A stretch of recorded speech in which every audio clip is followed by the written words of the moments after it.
કહેવાય. સ્ત્રી છે ને એ કુળદેવી કહેવાય.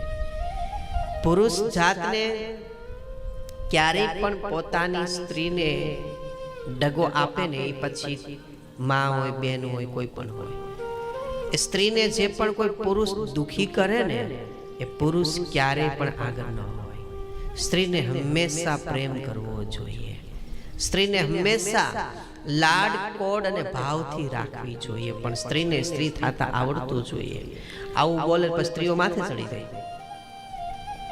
અને સ્ત્રીને પણ સ્ત્રી થતા આવડવું જોઈએ. અને એને એવું સમજવું હું જગત જનની છું, મને જગત જનનીનો દરજ્જો મળ્યો તો મારે સકી નથી જવાનું. મારા નાથનું પણ કયું કરવું જોઈએ, મારે મારા પતિનું પણ કયું કરવું જોઈએ. જે ઘરમાં સ્ત્રી પુરુષ ભેદભાવમાં હોય, વેરભાવમાં હોય,